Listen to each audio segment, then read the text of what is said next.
So, puncture time. You've got a screw or nail stuck in your tyre, and this morning the missus has come back with a nice lovely Phillips screw stuck in the tyre. So first thing you do, you rush off and go and get a new tyre. Wrong. First thing you want to do is get on eBay and get yourself one of these. So it's a car tyre puncture repair kit, and I promise you that these things last and they don't leak. So I'm going to show you how to use this. And it'll also save you a bit of money, because this is a half decent tyre, load of tread left on it. It's only on our lass's work car that she uses, she's a carer. But something like this can really set you back. So right in edge as well, and plugging it at a garage would be an absolute nightmare. But with this thing, and I'll put the link in the description as well so you can get yourselves one ordered, and they're really cheap. I want to show you how to get this screw out, which is quite self-explanatory. I want to show you how to plug it, show you how this thing works, and then ultimately save you some money. So first thing you want to do, get your jack under your car just till it's biting, and then get your nuts loosened off.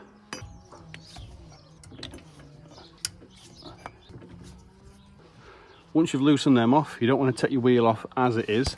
Now you want to jack it up just until your wheel is clear of the floor. Yeah, you don't want to jack it all the way up, just clear it floor. Then you can whip these off, wheel off, and then we'll go through the process of plugging that screw hole.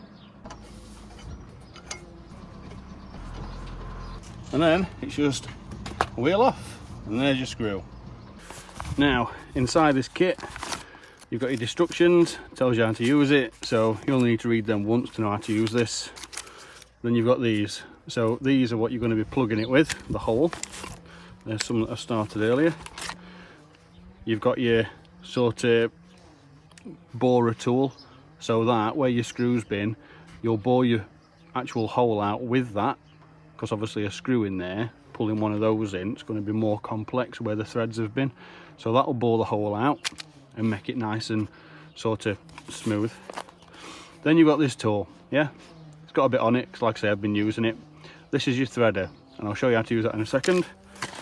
And you've got your glue, which is also a lubricant while you use it. Little Stanley blade that comes with it, got to be careful with these, they're quite sharp. And then you get a little sort of pressure gauge as well included in this, and that's it. Right, so anyway, let's show you how to use all this stuff. So when it comes to taking a screw out, pretty self-explanatory. Just get yourself a screwdriver and just screw it out like that, look, see it coming? If it's a nail, just bear in mind you might have to get a tool underneath it, or even a flathead screwdriver, and just prise it out to where you can pull it, and then get some pliers on it. Last thing you want to do is snap it off or break it and it go inside your wheel. So just take extra care when you're taking this out. Bearing in mind, partner's been out, got a screw in tyre, and she's had to pump this up while she's been out this morning. So there's some pressure in it. So when you undo this, you're obviously going to lose a bit of air, but you just go through motions as you're doing it. I can always pump it back up anyway. And as you can see,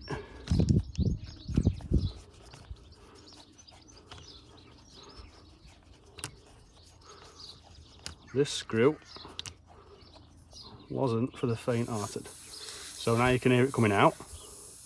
That's your screw. So you want to make sure you get rid of that. Best thing to do with that, to make sure you don't mess up and run over it again, is just for now, drop it in there. So that's the air coming out of there. Now I'm going to show you what to do. So you get some of your rubber glue. Just put a little bit around the area, yeah? It's going to be a bit bubbly and messy. And then you want to get your boring tool. You just want to go into the hole like that, back out again, and just using this glue as like a lubricant. And you want to just go in and out a few times, and it's like you're sanding the inside of the hole, like that. Once you've bored it out a bit, get a bit more of your glue.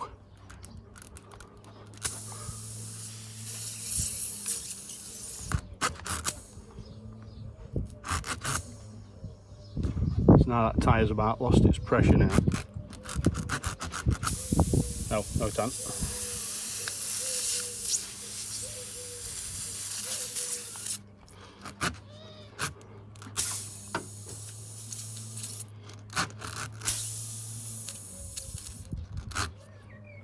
Then, leaving your boring tool inside, get one of your strips. Now these are really fiddly, but that's the point of them, they're really tacky. And you want to just prise that open and then pull it off. If you've ever watched the film Venom, it's a bit like that. And then you want to just flatten one end best you can. Get it on your threader tool. The idea is to pull that through, sort of half its length, like that. So what this is going to do now is it's going to push into the hole to about there. Then as you pull it out, there's actually a blade at the bottom here. It's going to cut it, so it's going to double up and double up on itself again. So it's going to be shaped like that inside the hole. It'll cut it and you'll be left with a bit sticking up like that. So I'm going to show you that process now. So take your borer tool out.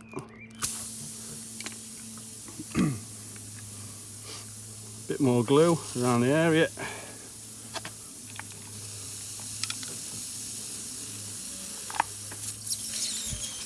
Like that. Messier the better, so you know it's going in. And then you want to push this inside the tyre.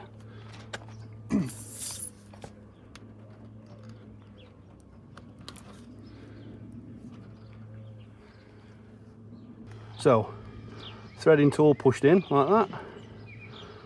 Now, when it's at that point, you want to pull it back out a little bit further and then pull it out, and you're left with this look. So if I just give you a better angle of that, these tabs were sticking out, and then you've pulled the inside back up inside there as well, and then it cuts it right at the top as it gets tight. That is what you should be left with. Now all you need to do is get your little blade that comes with it, and you just want to go flush, but don't worry about going it as low as possible. Like, if you can leave a bit sticking out, the better. Like that, look. If we just get it wide, just so it looks a little less threatening for you. That is your plug, and there is no air coming out of that whatsoever. So now it's plugged in. It's really tacky. It'll fill that hole up all the way up the channel where the screw's been in and where you've bored it out, and it sort of molds itself inside. I just put a bit of water on that. Absolutely no leaks whatsoever. And I've done so many tyres on my cars with these, just as like quick fixes, and it's lasted, and I've got a decent tyre I can put back on the car, and most importantly, my missus is a carer, she can get off back to work and she's not delayed anymore. So another one done for the missus. And again, you don't have to trim it flush with tyre, you can do, but if you leave a bit sticking out like that, as you drive it mushrooms over the top of this hole as well, and then it sort of like creates an outside patch as well as an inside patch. You've got to remember, on the inside it's quadrupled up before it's pulled back through, so it's mushroomed on inside, and that's the important bit, because that's where your pressure's pushing out. But now that's not leaking, I can put it back on the car, get some wind in it, job done. There's loads of different people selling these, so I'll put the link in the description for this one. I think it cost me about 7 or 8 quid, might have gone up a few quid since, but all this stuff just drops back in there nicely in a little zip bag like that. And then what happens, you can either chuck this in your boot, or I've got one in car, I've pretty much got one in every car. Mrs. didn't know this were in her boot. One in every car, couple in shed, and they're just really convenient to have. So if you ever see someone at side of road and they've got a flat and it's just a nail or something, you can always get out and repair it and just charge them absolutely nothing. Right, so now that's done, I'm going to chuck wheel back on.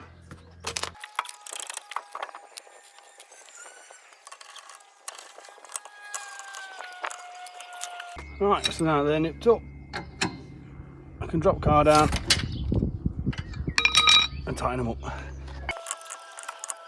And as you can see there, full weight at cars back on that tyre, managed to catch just enough wind in it where it needs pumping up, but it's not completely flat. So it's not like you're knocking tyre off at Beater you can still keep enough wind in it to then get your pump back on it and get it pumped up. So I'll pump it up now and just pump back on. Look, I've already got sort of 10 psi in there, so it's actually kept plenty of air in it for me to be able to like either go into a petrol station and pump it up, but if you've got a pump in your car, even better. And then once she's up,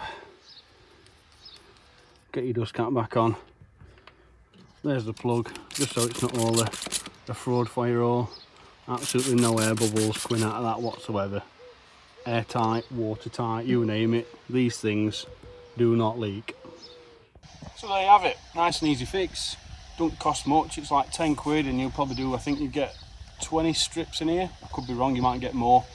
But for the sake of a tenner, or I think it's about 8 quid, you can get them cheaper if you shop about, but for this particular one, I think it's about 8 quid. It's worth having it. Get one in each car. If you get a screw or a nail in your tyre, or even know someone, or see something on Facebook and someone's got a nail in the tyre, you can nip out, get it sorted, and you don't need a cape to be an hero. Absolutely airtight, not going nowhere. The best thing you can do as soon as you've done it is just take it for a quick spin, just to mould it in and just get its shape taken and everything. Because they're quite tacky and sticky, it is red, but over time, muck and tar and all that stuff off the road will stick to it, and it just goes the same colour as your tyre and you can't tell it's there. Anyway, not much of a fishing video. I know majority of stuff I do is fishing, but just a quick car repair for you all, showing you all how you can save a few quid. No good buying new tyres if you don't need them, especially if your old ones have got loads of tread on. So that's enough from me. Remember to like and subscribe, and I'll see you on the next one.